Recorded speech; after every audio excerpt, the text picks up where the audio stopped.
Hi, welcome back. Day 10 and 11 of my weight loss journey. இன்னைக்கு வந்து wait வந்து ஒரு 10 கிராம்ஸ் போல் குறைஞ்சிருக்கு. 80.9 இருந்தது, 95 இருந்தது. மார்னிங் பிரேக்ஃபாஸ்ட்டுக்கு பப்பாயா, ஆப்பிள், அப்புறம் ஃபிக்கு எல்லாம் எடுத்துக்கிட்டேன். ஆக்சுவலாக பப்பாயா நல்லாவே இல்லை, ரொம்ப டேஸ்ட்டே இல்லாத மாதிரி இருந்தாலும் ரொம்ப கஷ்டப்பட்டு சாப்பிட்டாச்சு. அதுக்கப்புறம் லஞ்சுக்கு ரைஸு, முருங்கைக்கீரை சூப்பு, நூல்கோல் டர்னிப் அது போட்டு பருப்பு கூட்டு, அப்புறம் பீனட்ஸ், அப்புறம் மிட் ஈவினிங் ஸ்நாக்ஸுக்கு வால்நட்ஸ், அப்புறம் நைட்டு டின்னருக்கு சப்பாத்தி 2 சப்பாத்தி, அப்புறம் நிறைய குருமா வந்து சோயா சங்க்ஸு, பச்சை பட்டாணி, கேரட்டு எல்லாமே போட்டு குருமா வச்சுருந்தேன். சோயா சங்க்ஸு, பச்சை பட்டாணிலாம் நிறைய எக்ஸ்ட்ராவாகவே எடுத்துக்கிட்டாச்சு ப்ரோட்டீனுக்காக. ப்ரோட்டீன் இன்டேக் நிறைய எடுக்கிறேனாங்கிறது தெரியல, இருந்தாலும் அவ்வளோ எடுத்தாச்சு.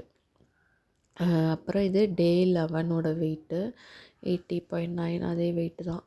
அப்புறம் பிரேக்ஃபாஸ்ட்டுக்கு சாக்லேட் ஓட்ஸ் எடுத்துக்கிட்டேன்.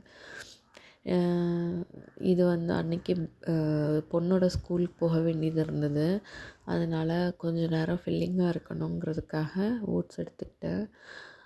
அதுக்கப்புறம் லஞ்சுக்கு ரைஸு, வெண்டைக்காய் பொரியல், ரசம், அதுக்கப்புறம் வேர்க்கடலை. சால்ட் போடாத ராஜாராம்ஸ் வேர்க்கடலை எப்பயுமே வீட்டில் ஸ்டாக் இருக்கும். அப்புறம் ஸ்நாக்ஸுக்கு வந்து வால்நட்ஸ் எடுத்துக்கிட்டேன். டின்னர் டைம் வந்துருச்சு, ஆனால் எதுவுமே ப்ரிப்பேர் பண்ணலை. பயங்கர பசி. அந்த பசியோடையவே ரொம்ப நேரம் உக்காந்துக்கிட்டே இருந்தேன். மாவு அரைக்கிறதுக்கு ஊற வச்சுருந்தேன், அதையும் போய் அரைக்கலை. அப்படியே சும்மாவே உக்காந்துட்டே இருந்தேன். யாராவது ஏதாவது செஞ்சு தந்தால் நல்லா இருக்குங்கிற மாதிரி இருந்தது. டயட் இருக்கும்போது கிரேவிங்ஸ் எல்லாம் கூட வந்து கண்ட்ரோல் பண்ணிடலாம். ஆனால் ஒவ்வொரு மீல்க்கும் நம்ம என்ன பிளான் பண்ணுறது, ப்ரிப்பேர் பண்ணுறது, அதுதான் பெரிய வேலை நம்மளுக்கு. அப்போ தான் சோதிக்காதீங்கடா அப்படிங்கிற மாதிரி ஒரு டைம் நம்ம இப்போ பண்ண வேண்டாம் அப்படின்னு சொல்லிட்டு கடையிலேருந்து ஆர்டர் தான் போட்டு சாப்பிட்டேன். அதுவே வந்து சன்னா சாட் வந்து ஆர்டர் பண்ணி சாப்பிட்டேன். அதில் இருக்கிற அந்த டாப்பிங், அந்த இதெல்லாம் வந்து எடுத்துகிட்டு அதை சாப்பிடாம வெறுமனே சன்னா மட்டும் சாப்பிட்டுட்டு கம்ப்ளீட் பண்ணிட்டேன் டின்னர்.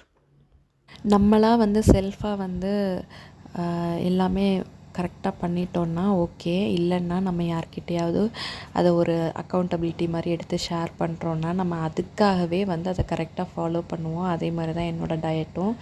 நானும் வந்து யூடியூப்பில் இப்போ வந்து டெய்லியும் இதை ஷேர் பண்ணுறதுனால தான் கரெக்டாக ஃபாலோ பண்ணிகிட்ருக்கேன். இல்லாட்டா நேற்று நான் இருந்த கண்டிஷனுக்கெலாம் கண்டிப்பாக கிவ் அப் பண்ணிகிட்டு இருந்திருப்பேன். எனிவே, தேங்க்யூ ஃபார் வாட்சிங். Keep motivating, keep loving. Thank you.